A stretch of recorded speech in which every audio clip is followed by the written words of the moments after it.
I dropped to my knees mid-asthma attack, clawing at the floor as my lungs slammed shut.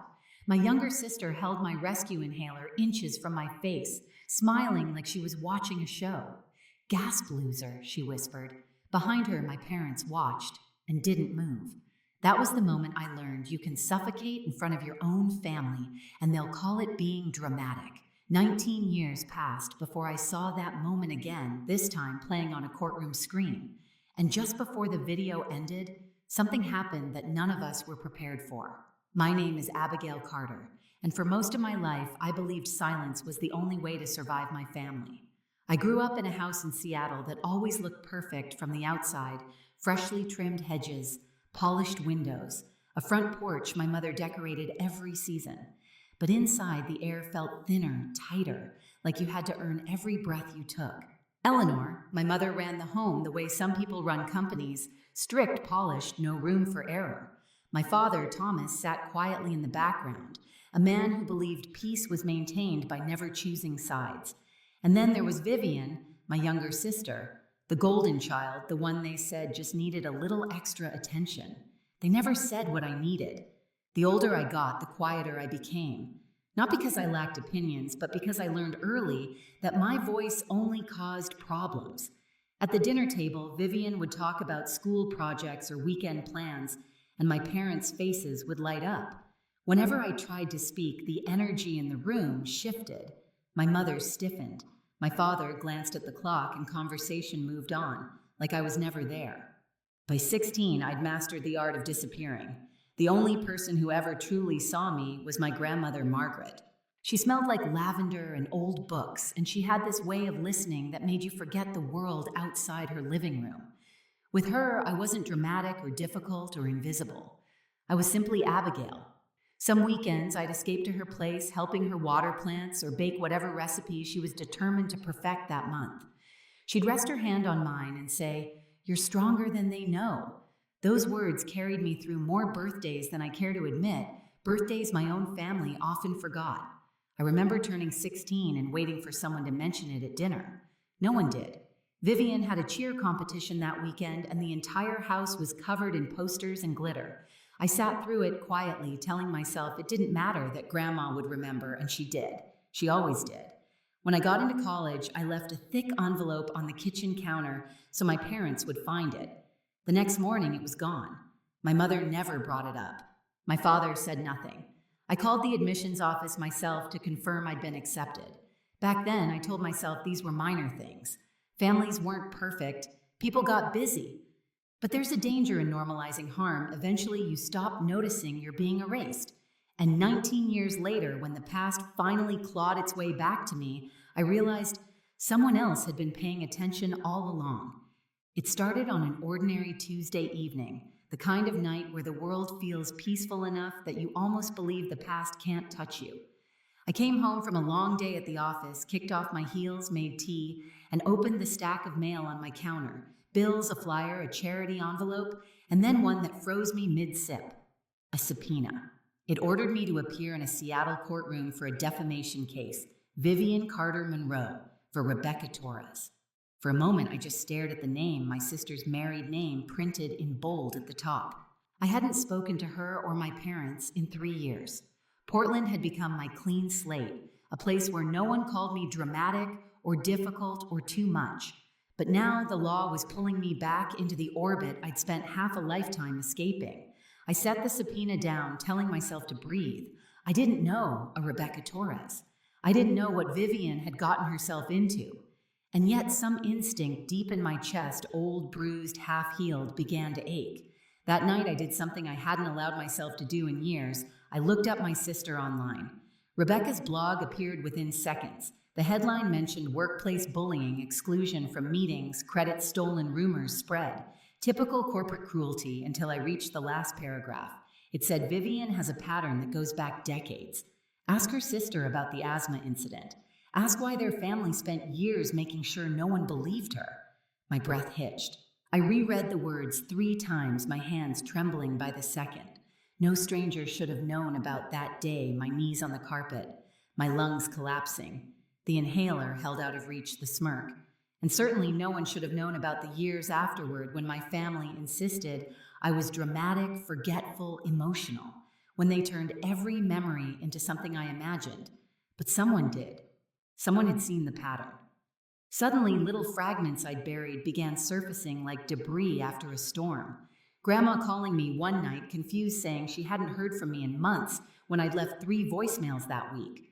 My college acceptance letter vanishing. Birthday cards returned unopened. The way relatives stopped asking about me altogether. A pattern, a coordinated erasure. I stepped away from my desk, pressing a hand against my ribs. For 19 years, I had blamed myself. Maybe I was too sensitive. Maybe I remembered things wrong. Maybe it was normal for families to forget, ignore, overlook. But this line in Rebecca's blog felt like someone striking a match in a dark room. I picked up my phone to call a lawyer to find a way out of testifying. And then I stopped. My family had spent nearly 2 decades making sure I had no voice. What would happen if for once I used it? I closed the legal pad on my desk and instead opened my laptop to search for a name I hadn't typed in years, a girl who once told me I saved her life, and who now might just help me reclaim mine. Her name was Nora Lawson. In high school, she'd been the quiet girl who carried a secondhand laptop everywhere and avoided eye contact with the crowd that orbited my sister. Back then, she'd been shoved out of friend groups, mocked for her clothes, ignored when she spoke. I wasn't popular enough to protect her, but I sat with her at lunch when no one else would.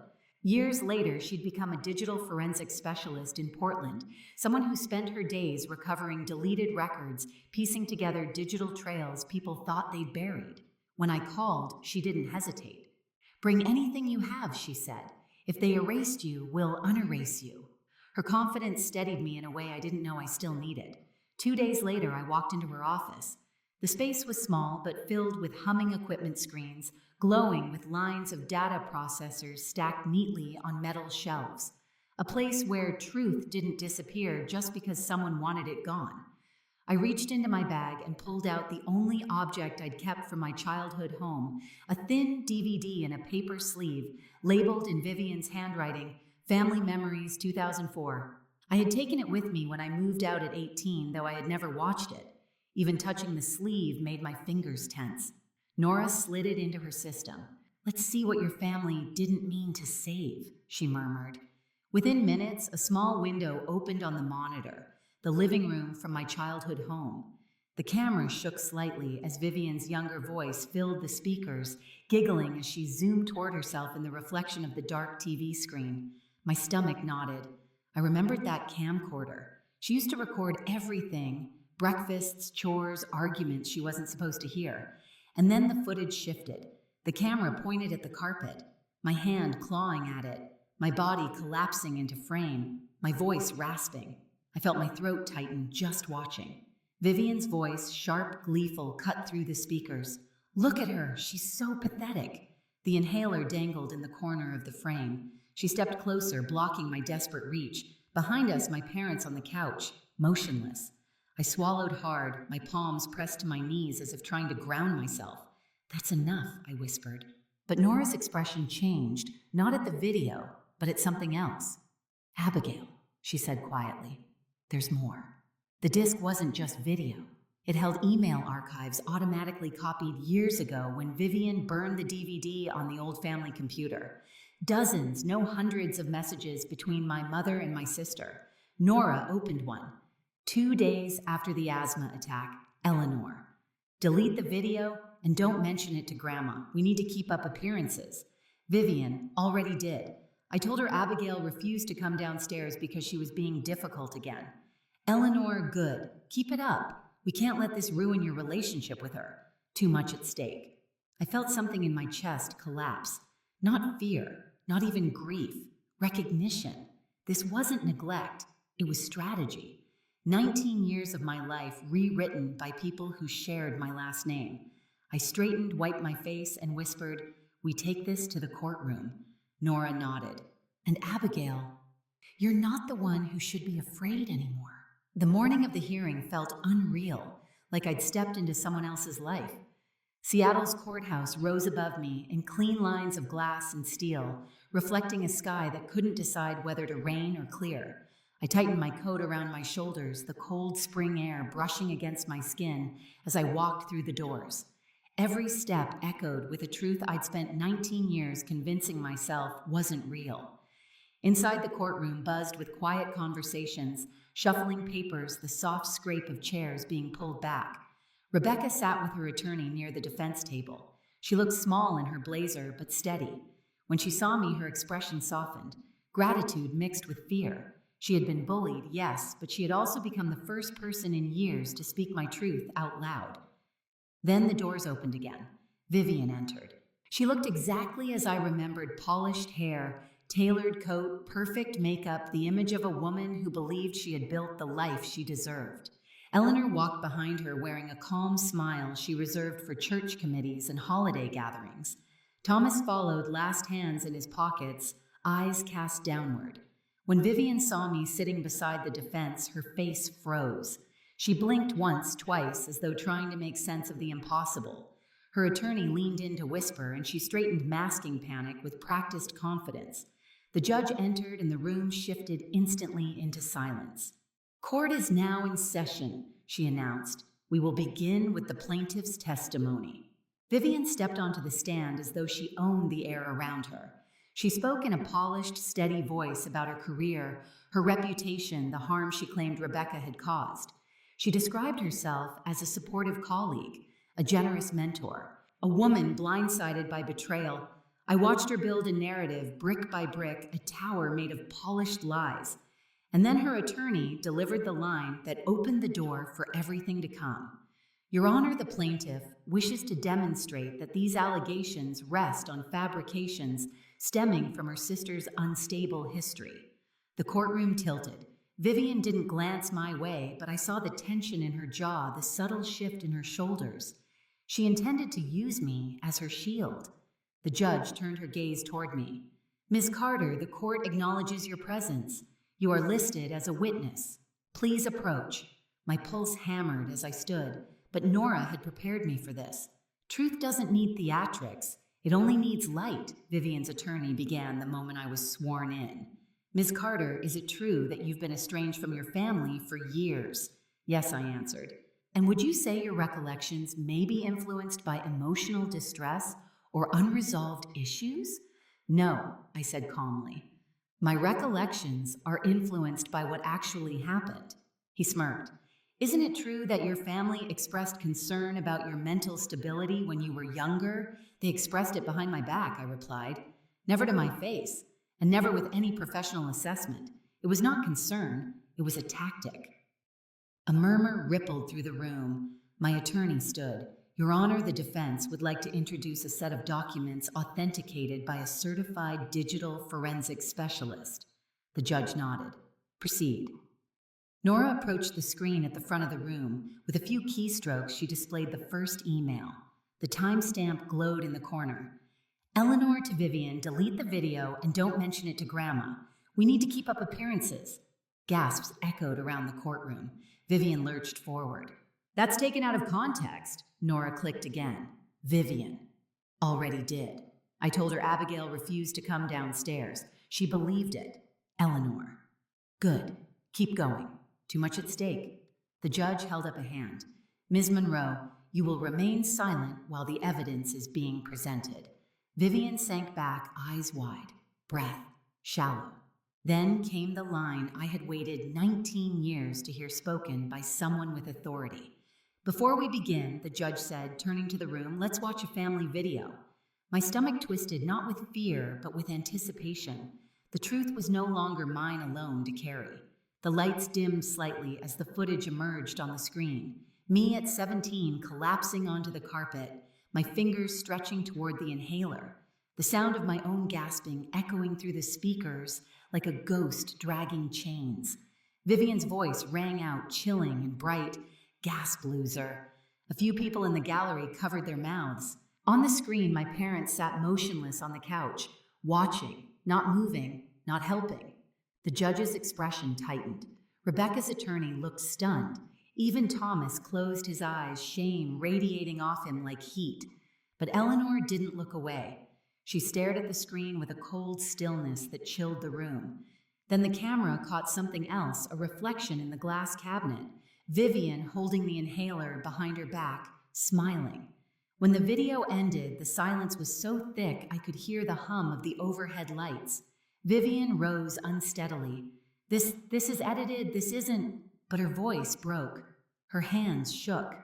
And then, exactly as the thumbnail described, she trembled and started screaming. You don't understand. You don't understand what it was like. She was always in the way, Mom said. Mom said, Ms. Monroe. The judge cut in sharply. Sit down. Her screams dissolved into panicked sobs.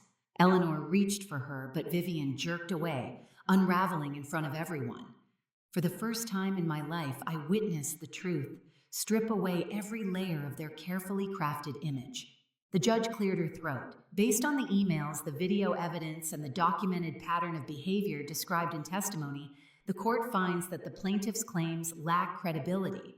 Furthermore, the evidence strongly suggests a long-term pattern of psychological mistreatment within the family. Vivian whimpered into her hands. Eleanor sat frozen fingers curled tightly around her purse strap. Thomas stared at the floor, shoulders hunched as though the weight of decades had finally settled on him. The judge continued, voice steady. This case is dismissed. Costs will be assigned to the plaintiff. The implications of these documents will be referred to the appropriate civil courts for separate review. The gavel struck, a sound like a door slamming on an entire chapter of my life. I exhaled for what felt like the first time in years. As the courtroom dispersed, Vivian sat collapsed in her chair, mascara-streaked breath shaking. Eleanor remained stone still. Thomas approached me softly, voice barely audible. Abigail, he whispered. I'm sorry. I met his eyes, and for once he didn't look away. You should have been, I said gently, a long time ago. Then I walked out of the courtroom, leaving their silence behind me, stepping into a future finally free of theirs. The civil court proceedings that followed moved slower than the trial, but the outcome carried a weight I still feel in my bones.